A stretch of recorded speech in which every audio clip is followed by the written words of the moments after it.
नमस्कार। एक बार फिर टीडीएम सफलता चैनल में आप सभी का स्वागत है। आज इस वीडियो के माध्यम से कक्षा 9th गणित ब्रिज कोर्स 2024-25 विद्यार्थी कार्य पुस्तिका, इस विद्यार्थी कार्य पुस्तिका के माध्यम से आप ज्यामितीय उपकरणों का अभ्यास कर रहे थे, जिसके कार्यपत्रक 5 तक हमने हल कर लिया था। आज हम प्रारंभ करते हैं कार्यपत्रक 6। तो आप देखते हैं कार्यपत्रक 6 में जो प्रश्न पूछ रहा है कि 5 सेंटीमीटर का रेखाखंड खींचिए और इसका लंबार्धक लंब समद्विभाजक खींचिए। तो देखिए, सबसे पहले 5 सेंटीमीटर का रेखाखंड खींचना है और इस रेखाखंड का हमें लंबार्धक अर्थात लंब समद्विभाजक खींचना है। तो सबसे पहले क्या करेंगे कि स्केल से हम 5 सेंटीमीटर का एक रेखाखंड खींचेंगे। जैसा कि आप देख रहे हैं, इसमें 5 सेंटीमीटर का सबसे पहले एक रेखाखंड खींचा गया। रेखाखंड खींचने के बाद फिर क्या करते हैं कि प्रकार और पेंसिल, इसकी सहायता से हम यहाँ पर बिंदु ए पर नोक रख कर के और इसकी आधे से अधिक त्रिज्या फैला करके, आधे से अधिक दूरी की माप लेकर के और हम चाप लगाते हैं। एक चाप ऊपर लगाते हैं और एक चाप इधर नीचे लगाते हैं, और यही कार्य हम बिंदु बी से दोहराते हैं। इधर इसको लगाते हैं, इधर इसको लगाते हैं, और ये दोनों चाप एक दूसरे को काटते हैं। तो जहाँ पर ये दोनों चाप एक दूसरे को काटते हैं, वहाँ हम नाम दे देते हैं एक्स और वाई। फिर क्या करते हैं, इन एक्स और वाई जहाँ पर ये दोनों चाप काटते हैं, उन चापों को हम स्केल की सहायता से मिला लेते हैं। मिलाने के बाद जब यह रेखाखंड AB को जिस बिंदु पर काटता है, ये आपका जो बिंदु होगा जहाँ पर ये काट रहा है, तो यह जो बिंदु होगा वह रेखाखंड का क्या होगा, लंबार्धक होगा। यानी लंब से तात्पर्य होता है यहाँ पर 90 अंश का कोण बनेगा, और इस तरह से लंबार्धक कहा जाए या रेखाखंड का लंब समद्विभाजक।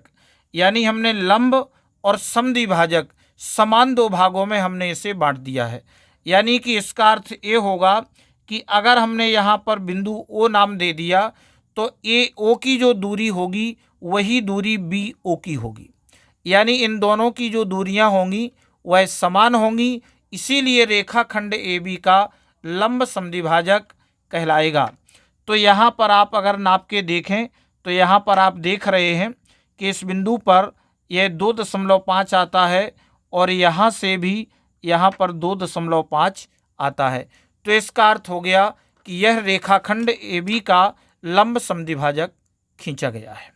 इस तरह से हम इस प्रश्न को हल कर लेंगे।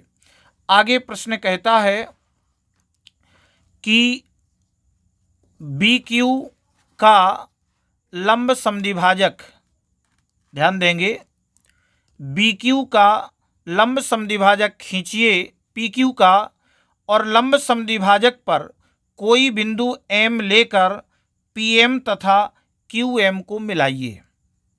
तो सबसे पहले PQ एक लंब समद्विभाजक खींचना है। तो PQ एक लंब समद्विभाजक खींचेंगे और लंब समद्विभाजक पर कोई बिंदु M लेकर PM और QM को मिलाइए। तो PQ खींचा जाएगा लंब समद्विभाजक। तो सबसे पहले हम एक रेखाखंड खींचेंगे। तो आप इसमें देखेंगे कि PQ एक ये आपका खींचा गया है। ये आप इधर देखेंगे कि ये एक रेखाखंड आपका खींचा हुआ है PQ का लंब समद्विभाजक खींचिए। यानी जो हमारा जो रेखाखंड है, आप देख रहे हैं कि PQ रेखाखंड प्रश्न में दिया गया है, और प्रश्न कहता है कि PQ का लंब समद्विभाजक खींचिए।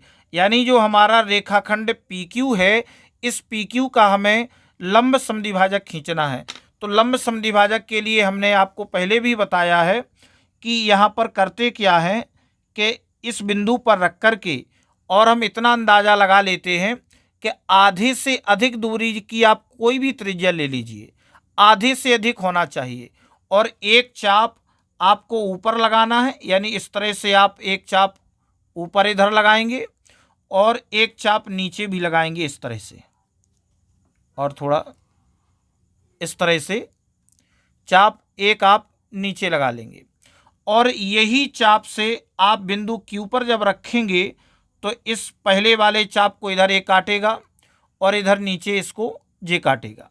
तो जहाँ पर ये दोनों एक दूसरे को काटते हैं वहाँ पर नाम, तो यहाँ पर एक नाम दे दिया M, और इस पर फिर एक जे रेखा मिला दी जाती है और ये कह दिया जाता है कि जो PQ हो गया ये लंब समद्विभाजक हो गया।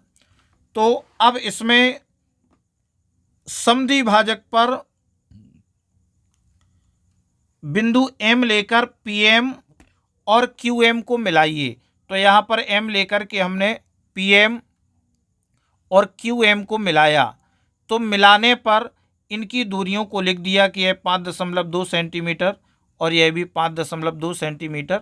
स्केल रख करके हम इसको नाप सकते हैं, जैसा कि आप चित्र में देख पा रहे हैं। तो कोई भी जब हमें रेखाखंड दिया जाता है और हमें इसका लंब समद्विभाजक करना होता है तो हम इस तरह से लंब समद्विभाजक कर देते हैं। अब इसमें दूसरा प्रश्न आता है, क्या PQ AB का लंब समद्विभाजक है, क्यों? तो अब इसमें जो चित्र बना हुआ है PQ AB का लंब समद्विभाजक है, यानी PQ आप देख रहे हैं कि ये PQ है, तो ये कह रहे हैं कि क्या AB का लंब समद्विभाजक है। तो लंब समद्विभाजक होगा तो फिर आप देखेंगे कि यहाँ पर जो दूरियाँ हैं ये दूरियाँ जो है कैसी होनी चाहिए, समान होनी चाहिए। यानी कि अगर हम स्केल से नापते हैं, आप देखेंगे अगर इस A और बिंदु A और C की जो दूरी होगी वह बिंदु C और CB की होना चाहिए, बराबर होना चाहिए।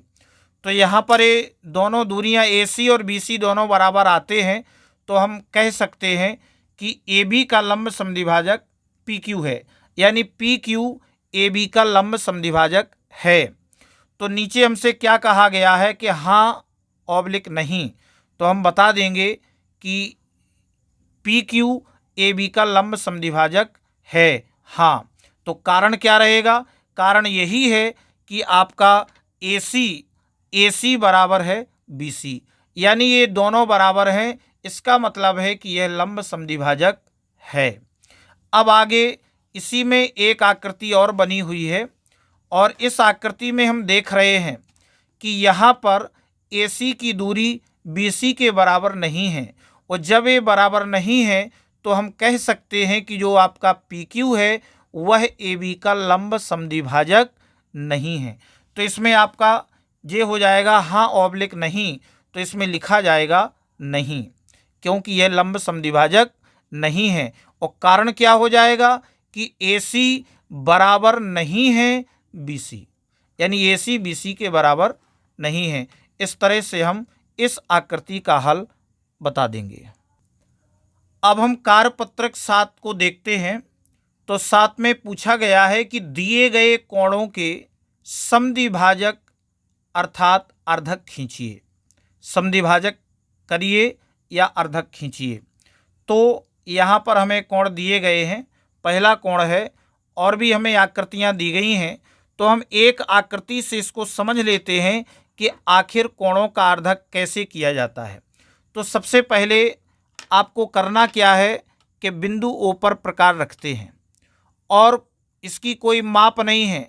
आप कोई भी माप लेकर के इन दोनों रेखाओं को काटते हुए आप एक चाप लगाएंगे। इस तरह से आपने एक चाप लगाया, और चाप लगाने के बाद उसी त्रिज्या से जहाँ पर इसको काटा गया है इस पर प्रकार की नोक रख कर के एक चाप हम और ऊपर लगा देंगे, और उसी चाप से इस रेखा पर रख कर के इस चाप को हम काट देंगे, जैसा कि आप देख पा रहे हैं, इसको हम इससे काट देंगे। काटने के बाद जहाँ पर ये दोनों बिंदु मिलते हैं, यानी यहाँ पर ये दोनों एक दूसरे को काट रहे हैं, तो इस बिंदु से और इस बिंदु को मिलाते हुए स्केल रख कर के हम इस तरह से मिलाते हुए एक रेखा हम खींच देते हैं। तो जो रेखा खींच दी जाती है वह इस कोण का क्या होती है, समद्विभाजक होती है, या इस कोण का ये अर्धक कहलाता है। तो इस तरह से हमें जितनी भी इसमें आकृतियां दी गई हैं तो हम इसी प्रकार से करते हैं।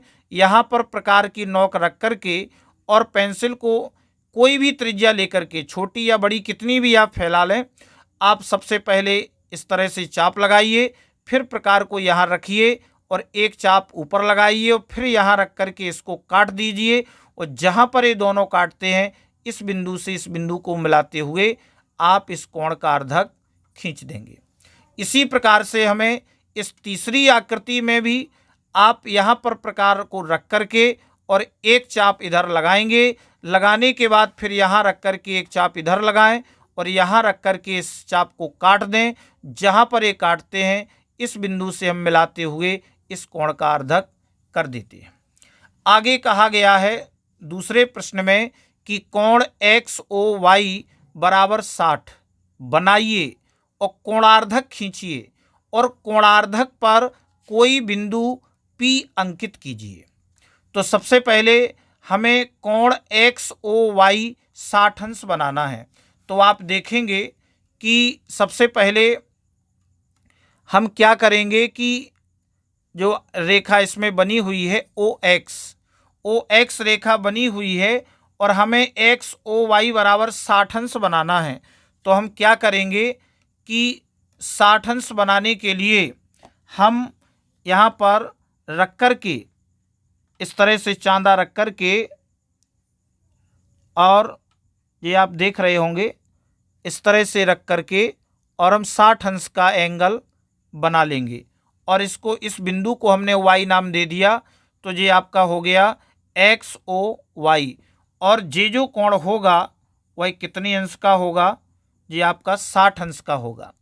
अब हमें इस कोण का क्या करना है, अर्धक करना है। तो अर्धक करने के लिए हम पहले ही बता चुके हैं कि सबसे पहले हमें इस बिंदु पर रख कर के इसको इतना, इसकी कोई माप नहीं है, आप कितना भी फैला लीजिए और एक चाप इन दोनों भुजाओं को काटते हुए आप लगाइए। लगाने के बाद फिर हम इस रेखा पर जहाँ पर इसको काटा गया है एक चाप यहाँ से हम इस तरह से लगाते हैं और इस वाली रेखा पर हम रखते हैं तो एक चाप इधर से हम इस तरह से लगा देते हैं। और जहाँ पर ये दोनों एक दूसरे को काटते हैं, जैसे कि आप देख रहे हैं यहाँ पर इसने काटा है, तो इस बिंदु से और इस बिंदु O को मिलाते हुए हम रेखा खींच देते हैं। तो रेखा खींचने पर हमें इस कोण का जो है ये प्राप्त हो जाता है। तो हम बता देंगे कि जब ये कोण का अर्धक हो गया तो ये 30 अंश आ गया और ये भी 30 अंश का, ये दोनों कोण हो गए और टोटल मिलाकर के कोण XOY बराबर 60 अंश। तो यहाँ पर POX यानी आपका ये बिंदु हमने इसको P दे दिया इस रेखा को, तो POX तो ये आपका 30 अंश होगा और POY और ये आपका हो जाएगा 30 अंश और दोनों मिलाकर के एंगल जो बनेगा वह 60 अंश का होगा। अब आगे हम कार्यपत्रक 8 देखते हैं। तो कार्यपत्रक 8 में आप देखेंगे प्रश्न में कहा गया है कि सेट स्क्वायर की सहायता से निम्न कोणों की रचना कीजिए। अब आप देखेंगे कि सेट स्क्वायर जो हमारे ज्यामिति बॉक्स में होते हैं, एक सेट स्क्वायर ए होता है और एक सेट स्क्वायर ए होता है। आप इन दोनों सेट स्क्वायरों को देखेंगे, ये दो सेट स्क्वायर हमारे ज्यामिति बॉक्स में होते हैं। तो सबसे पहले आप इस सेट स्क्वायर को देखिए। इस सेट स्क्वायर में जो एंगल होते हैं तो आप देखेंगे कि ये जो एंगल होता है ये 90 अंश का होता है और ये एंगल होता है आपका 60 अंश का और इस तरफ जे एंगल होता है आपका 30 अंश का। आप देख रहे हैं इस तरह से जो आपका सेट स्क्वायर है इसमें 30 अंश, 60 अंश और ये आपका 90 अंश, इस तरह से इसमें ये कोण होते हैं और टोटल मिलाकर के 180 अंश होता है। अब आप दूसरे सेट स्क्वायर को देखेंगे कि इसमें जो यहाँ पर जो एंगल होता है ये 90 अंश का होता है। यानी चाहे आप इधर से लें या इधर से लें, यहाँ पर आपका 90 अंश का एंगल बनेगा और यहाँ पर ये दोनों जो होते हैं ये समान होते हैं और ये 45-45 के होते हैं। तो चलिए अब हम सेट स्क्वायर की सहायता से निम्न कोणों की रचना करेंगे। तो सबसे पहले हमें 30 अंश के कोण की रचना करनी है। तो कैसे करेंगे? तो 30 अंश का जो कोण बनेगा वो आपका इस सेट स्क्वायर से बनेगा और कहाँ पर बनेगा? इधर बनेगा। तो हम क्या करेंगे कि सबसे पहले आप एक रेखा खींच देंगे। इस तरह से आप देख रहे हैं, ये आपने एक रेखा खींच दी और खींचने के बाद अब आप इसको क्या करेंगे कि ये आपका, तो आपने देखा कि जब हम 30 अंश का बनाएंगे तो सबसे पहले आपने एक रेखा खींच दी। रेखा खींचने के बाद फिर हम देखते हैं कि इसमें 30 अंश का आपका इस एंगल पर बनता है। तो हम इस सेट स्क्वायर को इधर से ऐसे खिसकाते हुए जाएंगे और इसकी जो आपकी नोक है उस नोक तक ले जाने के बाद यहाँ पर हम एक रेखा खींच देंगे। तो चूंकि ये आपका 30 अंश का एंगल बना रहा है, यहाँ आपका 60 अंश का बनता है और ये आपका 90 अंश है। तो अब आप यहाँ लिख देंगे कि ये आपका जो एंगल बना है वह 30 अंश का हो गया।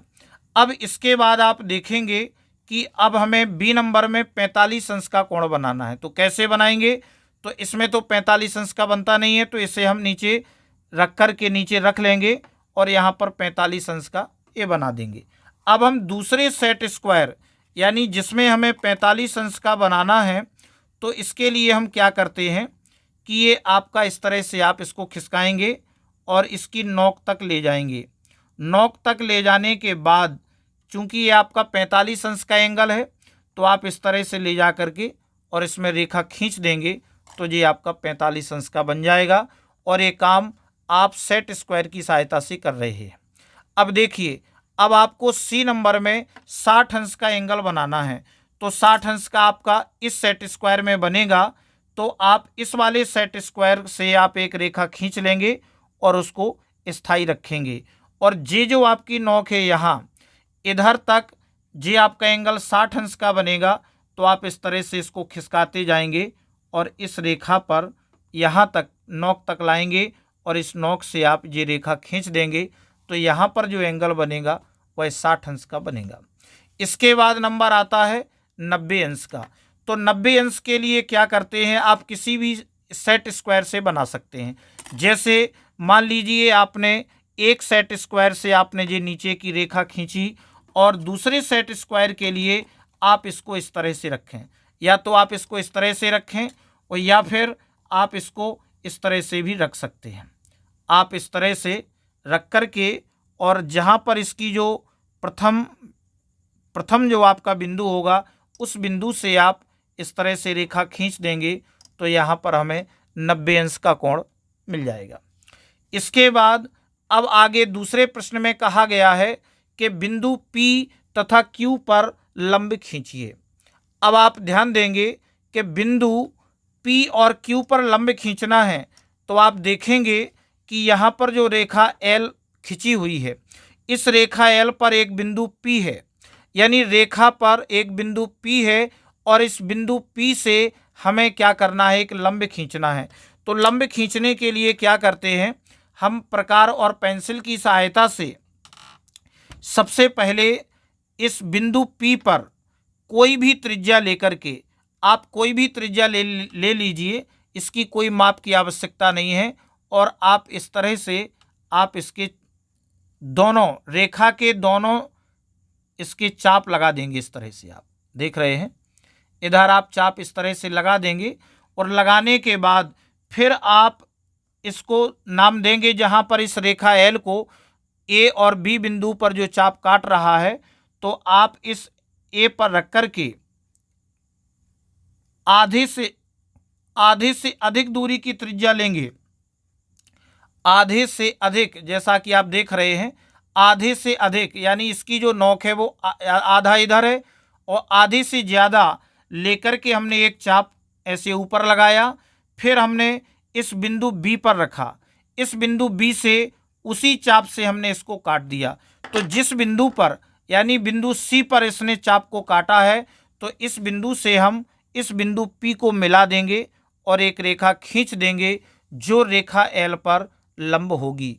तो हम कह देंगे कि पीसी लंब है रेखा एल, यानी पीसी रेखा एल पर लंब है। इसी तरह से हम इस वाली आकृति में भी जो क्यू एन लंब एम पर हम दर्शा देंगे। अब हम कार्यपत्रक 9 देखते हैं। इस कार्यपत्रक 9 में आप देखेंगे कि प्रश्न में कहा गया है कि सेट स्क्वायर की सहायता से बिंदु P से रेखा L पर लंब खींचिए। अब आप देखेंगे इसमें बिंदु P, ये आपका बिंदु P है और इस रेखा L पर हमें क्या करना है, लंब खींचना है। तो सबसे पहले किसकी सहायता से करना है हमें ये काम, सेट स्क्वायर की सहायता से। तो सबसे पहले आप देखो ये लंब खींचना है, तो आप एक सेट स्क्वायर इस तरह से आप स्थायी रख देंगे। ये आपने इसको स्थिर कर दिया, इस रेखा पर आपने एक सेट स्क्वायर जमा दिया और जमाने के बाद दूसरा सेट स्क्वायर आप इस तरह से इसको खिसकाएंगे और इस तरह से आप खिसकाते आएंगे और कहाँ तक आना है, आपको बिंदु P तक आना है।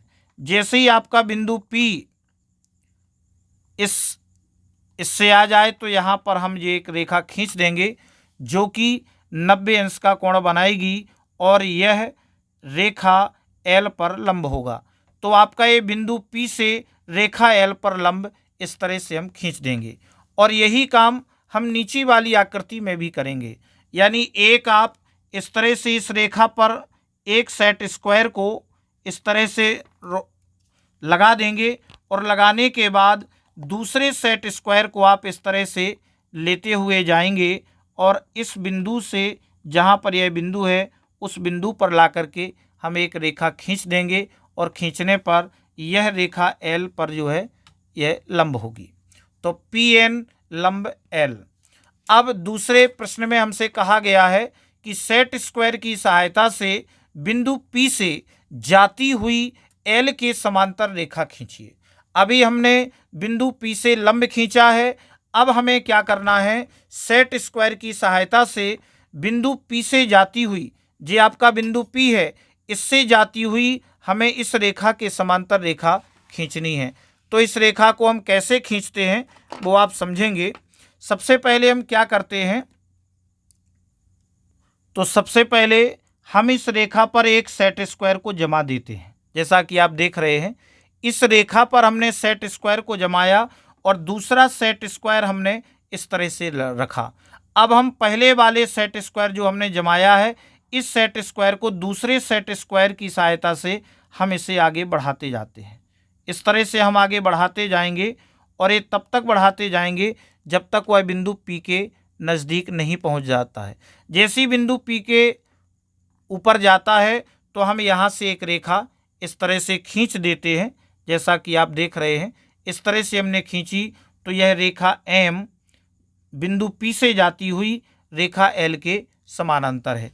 इसी प्रकार से यहाँ पर जो है हमें दूसरी आकृति दी गई है, तो यहाँ भी हम क्या करेंगे, इसी तरह से आप इसको भी कर सकते हैं। तो कैसे करेंगे, अब आप इसमें देखेंगे कि इसमें जो रेखा दी गई है, तो एक रेखा पर हमने एक सेट स्क्वायर को जमाया और दूसरा जो हमारा सेट स्क्वायर होगा उसको हम इस तरह से रख लेंगे।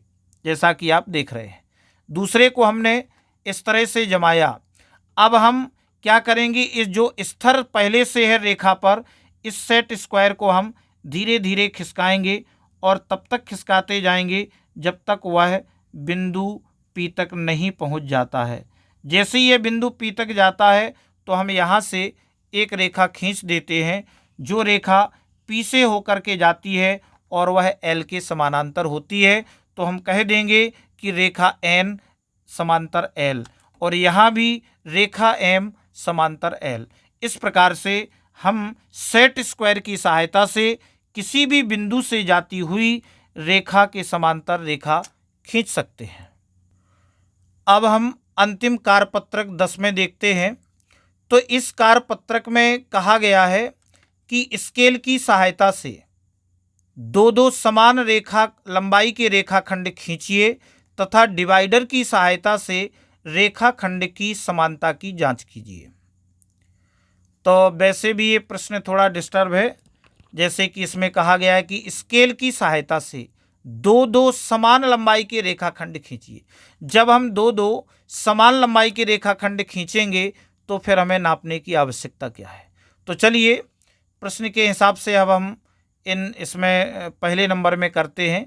एक रेखाखंड ए बी खींच लेते हैं और एक रेखाखंड सी डी खींच लेते हैं और इसको डिवाइडर, जैसा कि आप देख रहे हैं ये आपका डिवाइडर है, और इस डिवाइडर की सहायता से आप बिंदु ए से बी तक इसको फैला करके देख लेते हैं और इसमें भी चेक कर लेते हैं क्या ये दूरी समान है। तो यहाँ पर हम देखते हैं कि जो दोनों रेखाखंड हैं ये लंबाई में कैसे हैं, समान हैं। अब हम दूसरी आकृति में भी दो रेखाखंड खींचते हैं, एक एक्स वाई और एक पी क्यू, लेकिन हम देखते हैं कि एक्स वाई जो रेखाखंड है वह एक्स वाई रेखाखंड इससे आपका छोटा है, तो हम बता देंगे कि यह लंबाई में समान नहीं है। अब इसी प्रकार से यहाँ पर जितनी भी आकृतियाँ रेखाखंड हमने खींचे हैं उन सभी रेखाखंडों को हम डिवाइडर की सहायता से नाप करके हाँ और समान नहीं ये लंबाई के हम बता देंगे। इस तरह से अब अंतिम हमारा जो कार्यपत्रक 11 है इसमें देखते हैं कि भिन्न भिन्न अंतराल लेकर संख्या रेखाएं निर्मित कीजिए। अब हमें यहाँ पर संख्याएं रेखाएं बनाना है, संख्या रेखा बनाएंगे और कैसा अंतराल लेना है, भिन्न भिन्न अंतराल, यानी जो हमारी इसमें रेखा में जो हम संख्याएं दर्शाएंगे उनमें अंतराल अलग अलग होगा। तो कैसा अंतराल, जैसे कि हमने इस रेखा में सबसे पहले तो बराबर बराबर दूरियां निश्चित की और यहाँ पर जो अंतराल लिया 0.5, फिर 1, फिर 1.5, फिर 2, फिर 2.5, फिर 3, फिर 3.5, फिर 4, इस तरह से इधर, और इधर आपका ये माइनस में जाएगा। अब अगली बारी रेखा में फिर हमने इसकी जो है समान समान दूरियां ली हैं और इसमें 1, 2, 3, 4, 5, 6 और इधर। अब 0 के दाहिनी तरफ हम प्लस की संख्याओं को दर्शाते हैं और 0 के बाईं तरफ हम ऋणात्मक संख्याओं को दर्शाते हैं। इधर हमने यहाँ पर जो भिन्न भिन्न अंतराल में अब हमने सबसे पहले 0 से 2 लिया, 2 से फिर 4, 4 से 6, 6 से 8, 8 से 10, 10 से 12 और इधर भी हम उसी प्रकार माइनस में जाएंगे, -2, -4, -6, -8, -10 और -12। और इसके बाद अब हम इस तरह से अलग अलग अंतराल समान समान दूरियों पर इस तरह से हम कर लेंगे। तो अब वीडियो के अंत में अब हम अधिगम परीक्षण करते हैं। अभी तक हमने जितना सीखा है, अभ्यास किया है ज्यामितीय उपकरणों का, तो इसमें ज्यामितीय उपकरणों का परिचय एवं अभ्यास। तो अब आप देखेंगे प्रश्न 1, कोण को मापें। तो हम चांदा रख करके कोण को मापते हैं तो हमें 35 अंश का ये कोण मिलता है। और यहाँ पर हम देखते हैं चांदे की सहायता से, जैसा कि अगर हम यहाँ पर चांदा रखते हैं और इस कोण का माप करते हैं तो आप पाएंगे कि सबसे पहले चांदे को हम व्यवस्थित रेखा पर सीधे रखते हैं और यहाँ पर देखते हैं कि यह 120 से 2 पॉइंट ज़्यादा है, तो हम बता देंगे कि यह 122 अंश का जो है कोण बना हुआ है। और बता दिया कोण AOB बराबर 35 अंश और कोण PQR बराबर 122 अंश। अब आगे देखते हैं कि 30 अंश, 45 अंश और 58 अंश के कोण बनाइए। तो हम यहाँ पर चांदे की सहायता से इन कोणों को बना लेंगे। आगे तीसरे प्रश्न में कहा गया दिए गए रेखाखंड को समद्विभाजित करें। तो अब हमें रेखाखंड को समद्विभाजित करना है, तो सबसे पहले जो रेखाखंड हमें दिया गया है इसको हमने नाम दे दिया AB रेखाखंड। तो रेखाखंड को समद्विभाजित करने के लिए हमने पहले भी बताया कि प्रकार और पेंसिल से आधे से अधिक दूरी की त्रिज्या लेकर के 2 चाप लगाएंगे। एक चाप इधर लगाया और एक चाप इधर लगाया। फिर हमने प्रकार को यहाँ रखा और इधर इस चाप को काटा और इधर इस चाप को काटा। जहाँ पर ये दोनों चाप एक दूसरे को काटते हैं उन बिंदुओं को हमने मिलाते हुए एक XY लंब समद्विभाजक खींचा। तो यह बिंदु O पर, यहाँ बिंदु O पर इस AB रेखाखंड को काटता है, तो यह AB का लंब समद्विभाजक होगा। और नाप करके हमने देखा कि यह 2.7 है और यहाँ भी 2.7 है। इसका मतलब है कि इसने X और Y ने रेखाखंड AB को समद्विभाजित कर दिया। तो दिए गए रेखाखंड AB को बिंदु O पर समद्विभाजित करता है, जिसमें AO बराबर 2.7 सेंटीमीटर तथा BO बराबर 2.7 सेंटीमीटर। आगे प्रश्न में चौथे में कहा गया है कि 2 सेंटीमीटर त्रिज्या का वृत्त खींचें। 2 सेंटीमीटर त्रिज्या का, तो हम प्रकार और पेंसिल से और स्केल में रख कर के सबसे पहले हम 2 सेंटीमीटर की त्रिज्या ले लेंगे। इस तरह से हमने इसको नाप करके 2 सेंटीमीटर की त्रिज्या लेकर के और हम किसी भी बिंदु पर रख कर के इसको हम क्या करेंगे, इस तरह से हम वृत्त बना लेंगे। तो वृत्त बनाने पर हम बता देंगे कि त्रिज्या बराबर 2 सेंटीमीटर और त्रिज्या OA बराबर 2 सेंटीमीटर। जैसा कि आप देख रहे हैं केंद्र से और परिधि तक की जो दूरी है वह OA बराबर 2 सेंटीमीटर है। पांचवें प्रश्न में कहा गया है कि दिए गए कोण का अर्धक खींचें। तो यहाँ पर जो हमें कोण दिए गए हैं इन कोणों का अर्धक भी हम आपको बता चुके हैं कि सबसे पहले क्या करते हैं, यहाँ पर प्रकार रखते हैं और कोई भी त्रिज्या लेकर के एक चाप लगा देते हैं, जो चाप दोनों रेखाओं को एक एक अलग अलग बिंदुओं पर काटता है। फिर हम इस बिंदु पर रख कर के और एक चाप इधर लगाते हैं और फिर इस बिंदु पर प्रकार रख कर के एक चाप इधर लगाते हैं। जब ये दोनों चाप जिस बिंदु जहाँ पर काटते हैं उस बिंदु से इस बिंदु को मिलाते हुए हम एक रेखा खींच देते हैं, जो कोण की अर्धक रेखा कहलाती है।